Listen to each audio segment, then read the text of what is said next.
Hello students. इस lecture के अंदर हम ऑटोकॉइड्स के बारे में पढ़ेंगे। तो ऑटोकॉइड्स क्या होते हैं?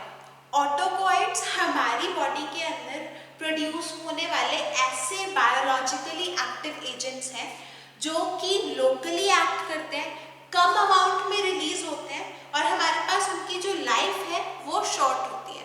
बेसिकली ऑटोकॉइड्स क्या होते हैं? हमारे पास जो ऑटोकॉइड्स हैं वो हमारे पास short acting biologically active agents हैं। अब ऑटोकॉइड्स जो है इनको हम लोकल हॉर्मोन्स भी बोलते हैं। हमारी बॉडी के अंदर जो सब्सटेंसेस किसी स्पेसिफिक रीजंस की वजह से हमारे पास रिलीज होती हैं, शॉर्ट लिव्ड होती हैं, कुछ टाइम के लिए अपना एक्शन शो करती हैं और हमारे पास बाद में अब हमारी बॉडी के अंदर से एक्सक्रीट हो जाती हैं। ये ऐसे हमारे पास जो बायोलॉजिकली एक्टिव एजेंट्स होते हैं वो होते हैं हमारे पास ऑटोकॉइड्स। तब ऑटोकॉइड्स के अंदर हमारे पास जो एग्जाम्पल आता है उससे आपको ज़्यादा अच्छे से समझ आएगा कि ऑटोकॉइड्स होते क्या हैं। जैसे कि हमारे पास हिस्टामीन है। अगर आपने ध्यान से हमने अपनी एनाटॉमी के लेक्चर के अंदर पढ़ा होगा तो आपको पता होगा कि हिस्टामीन जो है हमारी बॉडी के अंदर रिलीज होता है जब कोई एलर्जिक रिएक्शन होता है। और अगर हमारी बॉडी के अंदर हमारे पास अगर कोई फॉरेन बॉडी हमारी बॉडी के अंदर एंटर कर जाए, फॉरेन ऑर्गेनिज्म, तो क्या हो जाता है? हमारे पास जो फॉरेन ऑर्गेनिज्म हमारी बॉडी के अंदर एंटर करता है, उसके एंटर होने के बाद हमारे पास एलर्जिक रिएक्शन यानी कि इन्फ्लेमेशन स्टार्ट हो जाती है। बेसिकली हमारी बॉडी का जो इम्यून सिस्टम है वो फॉरेन ऑर्गेनिज्म के साथ फाइट करने की कोशिश करता है, जिसकी वजह से हमारे पास हमारी बॉडी जो है वो ऑटोकॉइड्स रिलीज करती है। और ऑटोकॉइड्स के अंदर हमारे पास कौन से बायोलॉजिकल क्या एग्जांपल्स है हमारे पास? जैसे कि हिस्टामीन है, उसके अलावा हमारे पास 5-हाइड्रॉक्सीट्रिप्टामीन है जिसको हम सेरोटोनिन भी बोलते हैं। उसके अलावा हमारे पास प्रोस्टाग्लैंडिन्स जो है, प्लेटलेट एक्टिवेटिंग फैक्टर्स जो होते हैं, PAFs जो होते हैं, उसके अलावा ब्रेडिकाइनिन, एंजियोटेंसिन, और उसके अलावा हमारे पास जो कैलिटिन होता है, सब्सटेंस P होता है, और हमारे पास जो स्लो रिएक्टिंग सब्सटेंसेस होते हैं, ये सारे हमारे पास रिलीज होते हैं जब हमारी बॉडी के अंदर कुछ ऐसा स्पेसिफिक हमारे पास एंटीजन या ऐसा कोई स्पेसिफिक ऑर्गेनिज्म हमारी बॉडी के अंदर, फॉरेन बॉडी हमारी बॉडी के अंदर अगर एंटर कर जाए तो और ये क्या करेंगे? हमारी बॉडी के इम्यून सिस्टम के हमारे पास एक्शन जो है वो ये लोकल हार्मोन्स या ऑटोकॉइड्स हमारे पास शो करते हैं। अभी हमारे पास जो एग्जैक्ट फंक्शन है हमारे पास वो अभी हमारे पास क्लियर नहीं है कि ऑटोकॉइड्स का हमारे पास एग्जैक्टली क्या फंक्शन होता है, लेकिन हमें ये पता है कि हमारी बॉडी के अंदर जो ब्लड की सर्कुलेशन है और हमारे पास जो इन्फ्लेमेशन है, उन प्रोसेसेस के अंदर जो ये ऑटोकॉइड्स है उनका हमारे पास कुछ स्पेसिफिक फंक्शन होता है। और हम जनरली ऑटोकॉइड्स को 3 क्लासेस के अंदर क्लासिफाई करते हैं। सबसे पहले हमारे पास जो ऑटोकॉइड्स हैं हम उनको अमीन्स के अंदर क्लासिफाई करते हैं। सेकेंड क्लास हमारे पास लिपिड्स, और थर्ड जो क्लास है दैट इज पेप्टाइड्स। अमीन्स के अंदर हमारे पास हिस्टामीन आती है और सेरोटोनिन आती है। उसके अलावा हमारे पास लिपिड्स के अंदर हमारे पास इकोसेनॉइड्स और प्लेटलेट एक्टिवेटिंग फैक्टर्स आते हैं, और पेप्टाइड्स के अंदर हमारे पास एंजियोटेंसिन्स आती हैं।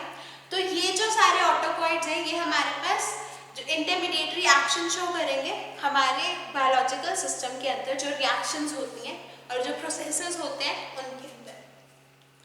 तो सबसे पहले जो हमारे सिलेबस के साथ कंसर्न्ड हमारा ऑटोकॉइड है दैट इज हिस्टामीन। तो इस लेक्चर के अंदर हम हिस्टामीन के ऊपर फोकस करेंगे।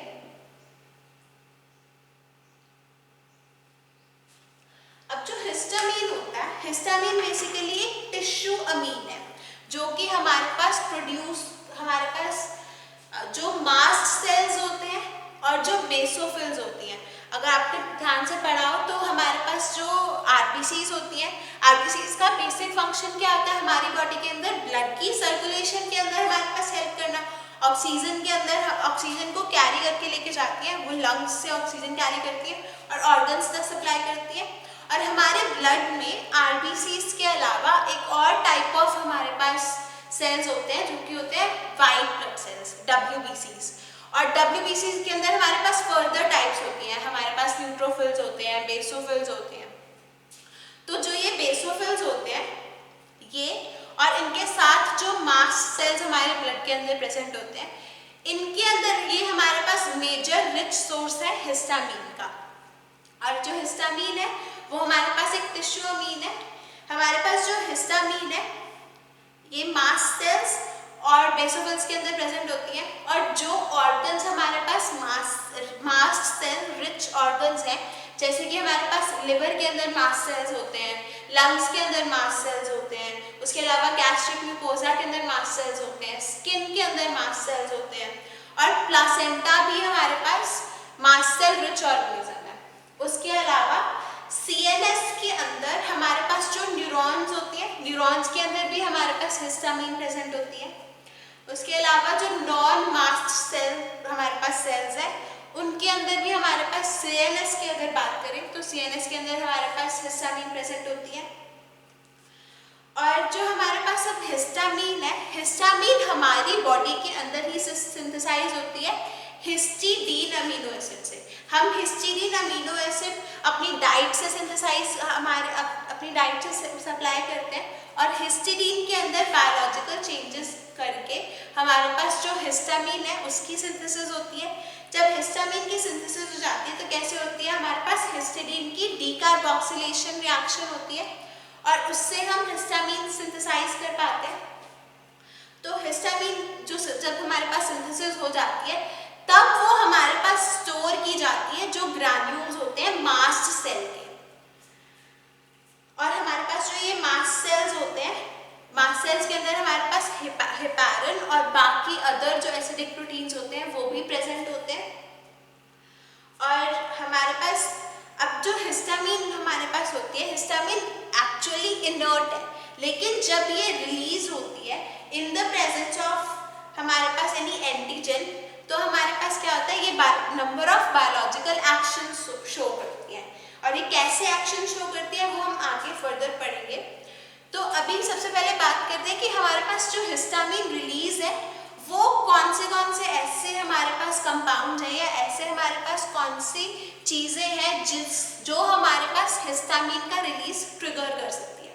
एक बार फिर से रिवाइज करते हैं। तो अब तक हमने क्या पढ़ा इस लेक्चर के अंदर, हमने सबसे पहले पढ़ा कि ऑटोकॉइड्स क्या होते हैं। ऑटोकॉइड्स क्या होता है, हमारे पास ऑटोकॉइड्स, ये जो वर्ड है हमारे पास ऑटोकॉइड्स का क्या मतलब होता है, ऐसे बायोलॉजिकली एक्टिव एजेंट्स जो कि हमारे पास जिनका एक्शन जो होता है वो रैपिड होता है, लेकिन इनका एक्शन हमारे पास शॉर्ट लिव्ड होता है, और इनका जो एक्शन होता है वो हमारे पास लोकली प्रोड्यूस्ड होता है, और ये हमारे पास वेराइटी ऑफ सेल्स और टिश्यूज से रिलीज होते हैं।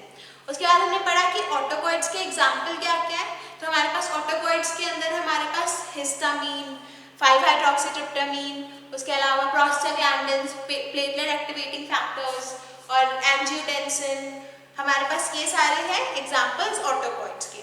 अब ऑटोकॉइड्स के अंदर हमने पढ़ा कि हम ऑटोकॉइड्स को क्लासिफाई करते हैं मेजर 3 क्लासेस के अंदर, लिपिड्स, अमीन्स और पेप्टाइड्स। लिपिड्स के अंदर हमारे पास इकोसेनॉइड्स आती हैं और प्लेटलेट एक्टिवेटिंग फैक्टर्स आते हैं। अमीन्स के अंदर हमारे पास हिस्टामीन आती है और सेरोटोनिन आती है, 5-हाइड्रॉक्सीट्रिप्टामीन। और उसके अलावा हमारे पास जो लास्ट क्लास है पेप्टाइड्स, पेप्टाइड्स के अंदर हमारे पास एंजियोटेंसिन्स आते हैं। सो अब हमारे सिलेबस से रिलेटेड सबसे पहला जो हमारा ऑटोकॉइड है दैट इज हिस्टामीन। अगर आप हिस्टामीन की बात करें तो हिस्टामीन हमारी बॉडी के, अब हिस्टामीन क्या है, हिस्टामीन एक टिश्यू अमीन है, यानी कि एक अमीन एक ऐसा केमिकली हमारे पास क्या है, हिस्टामीन एक अमीन है जो कि रिलीज कहाँ से होती है, वेरियस टिश्यूज से। अब रिलीज हमारे पास टिश्यूज के अंदर हो गया, स्पेसिफिकली कौन से ऐसे सेल्स और टिश्यूज हैं जिनसे हमारे पास हिस्टामीन रिलीज होती है। तो हिस्टामीन हमारे पास मास्ट सेल्स से रिलीज होती है। अब मास्ट सेल्स क्या होता है, अब जब हमारी बॉडी के अंदर ब्लड सर्कुलेशन के अंदर हमारे पास कुछ ऐसे स्पेसिफिक सेल्स होते हैं जो कि हमारी बॉडी के अंदर इम्यूनिटी प्रोवाइड करते हैं। तो उसके अंदर वन ऑफ द सेल्स जो है वो मास्ट सेल्स है। और उसके अलावा बेसोफिल्स के अंदर, बेसोफिल्स भी हमारे पास रिच इन हिस्टामीन होते हैं। तो मास्ट सेल्स और बेसोफिल्स हमारे पास ब्लड सर्कुलेशन के अंदर होते हैं।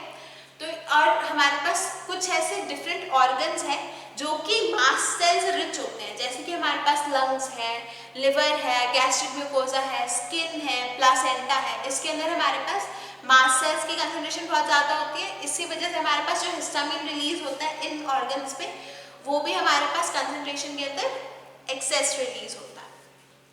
तो उसके बाद हमने पढ़ा कि हिस्टामिन जो है वो बॉडी सिंथेसाइज करती कैसे है।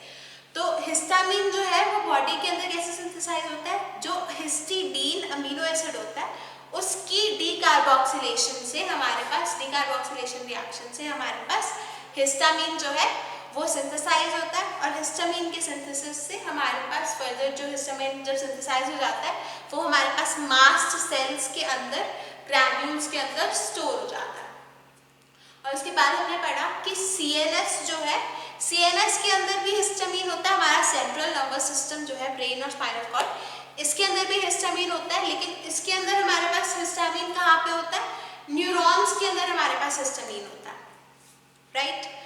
सो उसके बाद हमने पढ़ा कि जो हिस्टामिन्स होते हैं, हिस्टामिन्स हमारे पास केमिकली इनर्ट कंपाउंड होते हैं। हमारे पास ऐसे अपना एक्शन, अगर हिस्टामिन हमारे पास स्टोर्ड है तो वो अपना एक्शन नहीं दिखाएगा, लेकिन जब हमारे पास हिस्टामिन रिलीज हो जाएगा, जब हिस्टामिन के रिलीज हो जाएगा तब वो क्या करेगा, हमारे पास डिफरेंट बायोलॉजिकल एक्शन शो करेगा।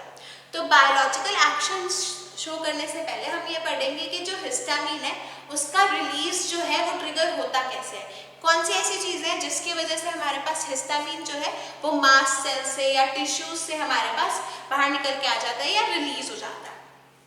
तो जो सबसे पहला हमारे पास फैक्टर है that is antigen antibody reaction. तो अगर हमारी बॉडी में कोई एंटीजन एंटर कर जाता है या फिर ऐसे सब्सटेंसेस हमारे पास बॉडी के अंदर रिलीज होने स्टार्ट हो जाते हैं जो कि कंफर्म करते हैं कि बॉडी के अंदर एंटीजन्स प्रेजेंट है, या फिर हमारे पास जो एंटीजन है वो एंटीबॉडीज के साथ कंबाइन कर जाता है। तो ये जो चीज़ है, ये जब हमारे पास हिस्टामिन कंटेनिंग सेल्स जब ये चीज़ें हमारे पास देखते हैं कि एंटीजन बॉडी के अंदर प्रेजेंट है या एंटीजन के जो हमारे पास कंफर्मिंग सब्सटेंसेस है वो हमारे पास ब्लड के अंदर प्रेजेंट है, या फिर हिस्टामिन जो एंटीजन है वो एंटीबॉडी के साथ रिएक्ट कर गया है, तो हमारे पास क्या हो जाएगा, हिस्टामिन का रिलीज जो है वो ट्रिगर हो जाएगा। और हिस्टामिन बेसिकली हमारे पास एलर्जिक कंडीशंस के अंदर रिलीज होता है, जैसे कि जो हमारे पास जो एंटीजन हमारे पास फूड के अंदर प्रेजेंट होता है और वो हमारे पास एलर्जिक रिएक्शंस को ट्रिगर करता है, तब हमारी बॉडी में हिस्टामिन रिलीज होता है। उसके अलावा हमारे पास पोलन ग्रैन्यूल्स की प्रेजेंस में या फिर हमारे पास किसी इन्वायरमेंटल फैक्टर्स की वजह से या एंटीबॉडी रिएक्शन की वजह से हमारे पास हिस्टामिन जो है वो फर्दर रिलीज होता है। तो ये तो था हमारे पास कि एंटीजन एंटीबॉडी की वजह से हमारे पास हिस्टामिन रिलीज हो रहा है। सेकेंडली हमारे पास हिस्टामिन कब रिलीज होता है, किसी फिजिकल या केमिकल स्टिमुलाई के वजह से हमारे पास हिस्टामिन रिलीज होता है। तो फिजिकल या केमिकल स्टिमुलाई कैसे हो सकते हैं, सो फिजिकल की बात करें तो हमारे पास हीट है या कोल्ड है, एक्सेसिव हीट या एक्सेसिव कोल्ड के प्रेजेंस में। उसके अलावा केमिकल की बात करें तो एक्सरेज या रेडिएशंस की प्रेजेंस में। उसके अलावा हमारे पास किसी मेडिकल ट्रॉमा की प्रेजेंस में या किसी पैथोलॉजिकल कंडीशन जैसे किसी को माइलोमा हो जाए या माइलॉइड हो जाए या फिर ल्यूकीमिया हो जाए, तब भी हमारे पास हिस्टामिन की जो कंसंट्रेशन है वो हमारे पास इंक्रीज हो जाती है और हिस्टामिन का जो रिलीज है वो ट्रिगर हो जाता है। थर्ड जो फैक्टर है हमारे पास जो कि रिस्पॉन्सिबल है हिस्टामिन की रिलीज के लिए, that is drugs and chemicals. तो हमारी बॉडी के अंदर जो सरफेस एक्टिव एजेंट्स हैं उनकी वजह से हमारे पास हिस्टामिन रिलीज हो जाता है, जो प्रोटियोलिटिक एजेंट्स होते हैं उनकी वजह से हमारे पास हिस्टामिन रिलीज हो जाता है। उसके अलावा हमारे पास एंजाइम्स की वजह से हमारे पास हिस्टामिन रिलीज हो जाता है। मॉर्फिन, पेनिसिलिन, डी ट्यूबोक्यूरारन, डेक्स्ट्रान की वजह से हमारे पास हिस्टामिन रिलीज हो जाता है।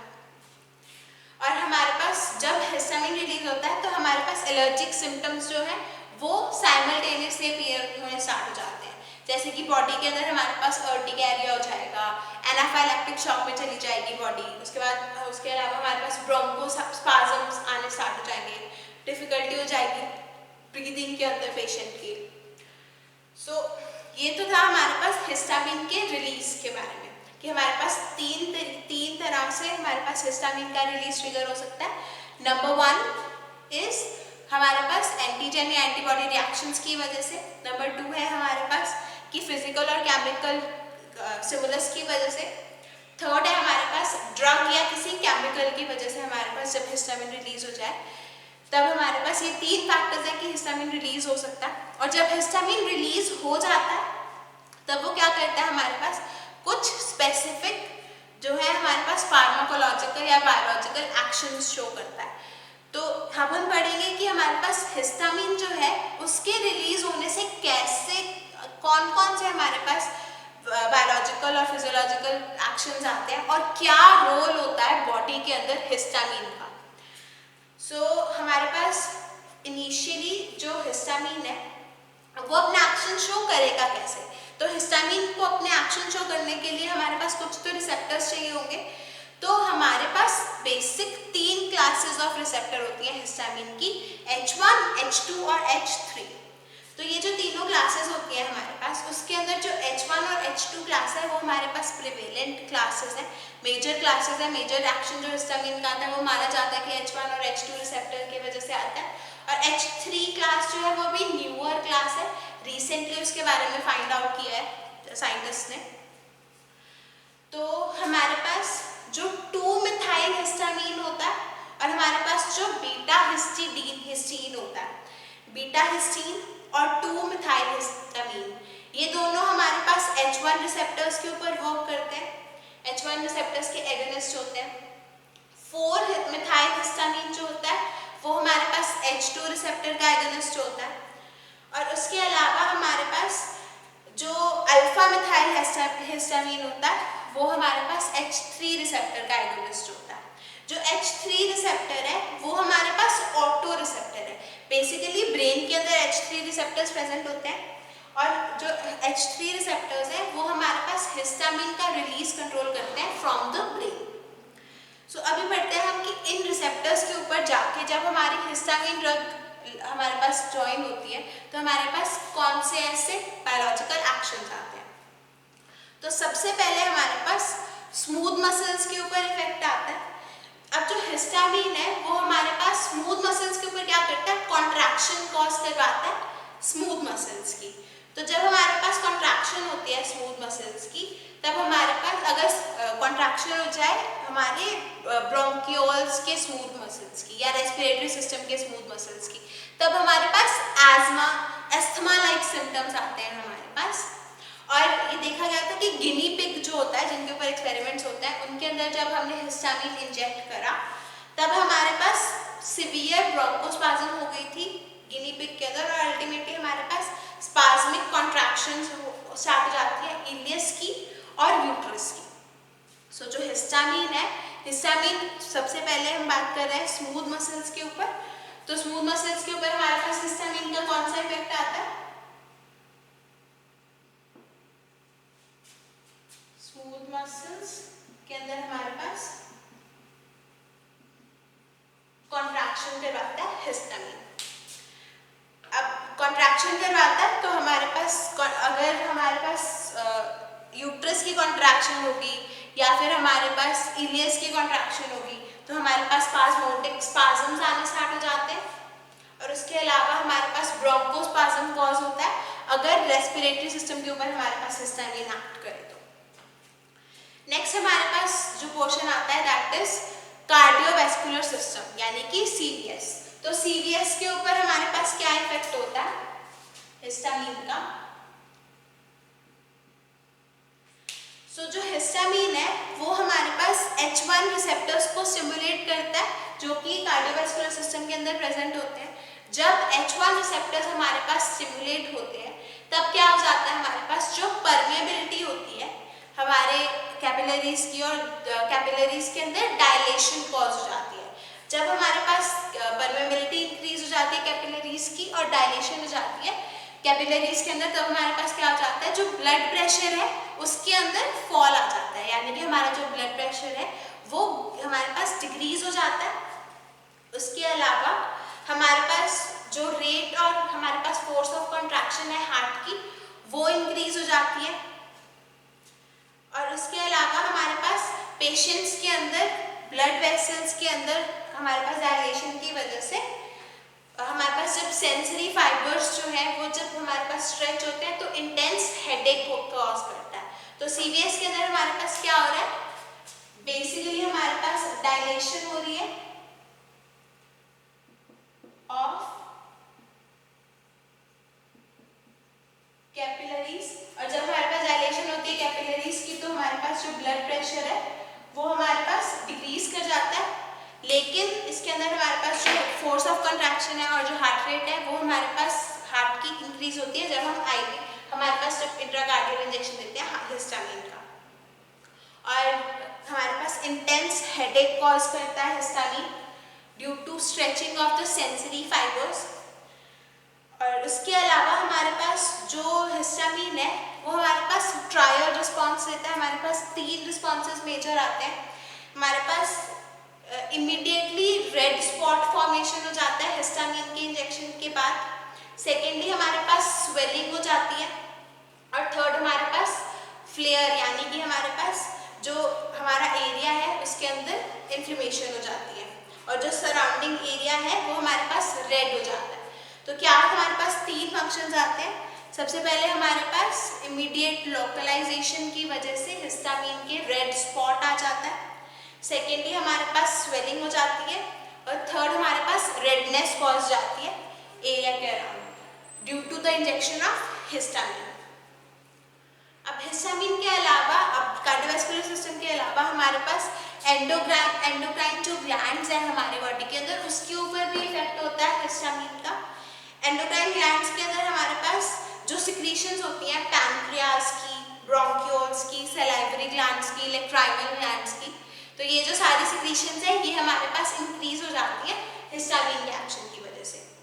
उसके अलावा हमारे पास गैस्ट्रिक जो सिक्रीशंस है, जो एंजाइम्स होती हैं जो रिस्पॉन्सिबल होती हैं डाइजेशन के लिए फूड की, उसके ऊपर भी इफेक्ट होता है। और हमारे पास लार्ज डोजेस के अंदर जब हिस्टामिन दी जाती है तो एसिड सिक्रीशन इंक्रीज हो जाती है हिस्टामिन की वजह से। और उसके अलावा जो पेप्सिन है, पेप्सिन की कंसंट्रेशन भी इंक्रीज हो जाती है हमारे पास हिस्टामिन की वजह से। उसके अलावा नेक्स्ट अगर हम बात करें तो हमारे पास सीएनएस के ऊपर कोई इफेक्ट देखने को नहीं मिलता क्योंकि जो हिस्टामिन ड्रग है वो हमारे पास ब्लड ब्रेन बैरियर को क्रॉस नहीं कर पाती। इसी वजह से हमारे पास जो आईवी एक्शन है, आईवी अगर हम ड्रग दे रहे हैं तो हमारे पास हिस्टामिन का सीएनएस के ऊपर कोई सा स्पेसिफिक इफेक्ट नहीं देखने को मिलता। लेकिन हमारे पास हिस्टामिन जो ऑलरेडी प्रेजेंट होता है वो हाइपोथैलेमस के ऊपर एक्ट कर सकता है और हमारे पास जो हमारा थर्मोरेगुलेटरी बिहेवियर है और जो ड्रिंकिंग है उसको अफेक्ट कर सकता है। उसके अलावा हमारे पास सेंसरी नर्व एंडिंग्स जो है उसके ऊपर हमारे पास हिस्टामिन एक्ट करता है और हमारे पास इचिंग और पेन कॉज करता है। जो सेंसरी नर्व एंडिंग्स के ऊपर हिस्टामिन अगर एक्ट करता है तो हमारे पास इचिंग और पेन कॉज करता है। अभी हमने फार्माकोलॉजिकल एक्शंस के बारे में पढ़ा हिस्टामिन के। सबसे पहले हमने पढ़ा कि हमारे स्मूथ मसल्स के ऊपर कॉन्ट्रैक्शन हो जाती है जिसकी वजह से अगर रेस्पिरेटरी सिस्टम के अंदर हमारे पास स्मूथ मसल्स के अंदर कॉन्ट्रैक्शन हो जाए तो हमारे पास ब्रोंकोस्पाज्म्स कॉज हो सकते हैं। नेक्स्ट हमने कार्डियोवैस्कुलर सिस्टम के अंदर पढ़ा, कार्डियोवैस्कुलर सिस्टम के अंदर हमारे पास डायलेशन हो सकती है कैपिलरीज की जिसकी वजह से फॉल हो जाता है बीपी। थर्ड हमने एंडोक्राइन ग्लैंड्स के बारे में पढ़ा। अब एंडोक्राइन ग्लैंड्स के अंदर हमारे पास पैनक्रियाज है, लेक्राइमल और सेराइवरी ग्लैंड्स हैं, उसके अलावा हमारे पास ब्रोंक्यूल्स हैं, तो इनके अंदर हमारे पास सिक्रीशंस जो है वो इंक्रीज हो जाती है। सिमिलरली जो गैस्ट्रिक सिक्रीशन है, जो फोर्थ पॉइंट है दैट इज गैस्ट्रिक सिक्रीशन, और गैस्ट्रिक सिक्रीशन भी इंक्रीज हो जाती है हमारे पास हिस्टामिन के एक्शन की वजह से। फिफ्थ हमारे पास सेंट्रल नर्वस सिस्टम है। सेंट्रल नर्वस सिस्टम के ऊपर हमारे पास जो इफेक्ट है वो कंसिडरेबल नहीं होता क्योंकि ब्लड ब्रेन बैरियर को जो हमारे पास आईवी हम ड्रग देते हैं, हिस्टामिन जो देते हैं वो एंटर नहीं कर पाती, ब्लड ब्रेन बैरियर को क्रॉस नहीं कर पाती। और उसके अलावा हमारे पास जो सेंसरी नर्व एंडिंग्स है, हाई डोजेस के अंदर जो हिस्टामिन है वो इचिंग कॉज करती है और हमारे पास पेन कॉज करती है। अब जो हमारा फिजियोलॉजिकल रोल है बेसिकली हिस्टामिन का वो क्या क्या है। हिस्टामिन जो है वो हमारे पास गैस्ट्रिक एसिड सिक्रीशन के अंदर इन्वॉल्व है, एलर्जिक फिनोमिना के अंदर हमारे हमारे पास रोल प्ले करती है, एज अ न्यूरोट्रांसमीटर एक्ट करती है। उसके अलावा इन्फ्लेमेशन, टिश्यू ग्रोथ और टिश्यू रिपेयर और हेडेक के अंदर भी हमारे पास एक इंटरमीडिएट रोल प्ले करती है। सो अब हमारे पास जो हिस्टामिन है, हिस्टामिन हमारे पास एक्लोरहाइड्रिया के अंदर यूज की जाती है। उसके अलावा डायग्नोस्टिक एजेंट्स की तरह यूज की जाती है लेप्रोसी और फियोसाइटोक्रोमा के अंदर। और हमारे पास जो बीटा हिस्टामिन है, बीटा हिस्टामिन हमारे पास वर्टिगो की ट्रीटमेंट के अंदर यूज की जाती है। जो हमारे पास कुछ पेशेंट्स को हमारे पास जो चक्कर आने की प्रॉब्लम होती है, वर्टिगो, उसके अंदर हमारे पास यूज की जाती है हिस्टामिन, क्योंकि हिस्टामिन जो है वो वेसोडाइलेशन कर देती है, हमने अभी पढ़ा, ईयर के अराउंड, और हमारे पास जो मोशन सिकनेस होती है वो ट्रीट हो जाती है। So this was all about histamine. अब हिस्टामिन के अंदर हमारे पास वन ऑफ द फैक्ट जो एक और आता है कि हिस्टामिन बहुत ही इंपॉर्टेंट हमारे पास एलर्जी के अंदर और एनाफाइलैक्सिस के अंदर इंटरमीडिएट है। तो एलर्जी या एनाफाइलैक्सिस या हाइपर सेंसिटिविटी रिएक्शंस क्या होती हैं हमारे पास? अगर कोई पेशेंट किसी पर्टिकुलर एजेंट के लिए हमारे पास एलर्जिक होता है तो हमारी बॉडी के अंदर क्या होता है, हिस्टामिन रिलीज होती है। और जो हिस्टामिन है वो हमारे पास फर्दर क्या करती है, जितने भी सिम्टम्स होते हैं एलर्जी के, जो हमारे पास कुछ पेशेंट्स के अंदर अगर आपने देखा होगा तो उनको सांस लेने में दिक्कत आने लग जाती है, यानी कि ब्रोंकोस्पैज़म्स कॉज होने लग जाते हैं, या फिर हमारे पास पेन होना स्टार्ट हो जाता है, स्वेलिंग हो जाती है, इन्फ्लेमेशन हो जाती है। तो ये जो सारे कॉजेस हैं, सिम्टम्स हैं, ये हमारे पास हिस्टामिन की रिलीज की वजह से आते हैं। सो ये एलर्जिक रिएक्शंस के सिम्टोमेटिक रिलीफ के लिए हमारे पास एंटी हिस्टामिन्स यूज होते हैं, और एंटी हिस्टामिन्स के बारे में हम नेक्स्ट लेक्चर के अंदर पढ़ेंगे। Thank you.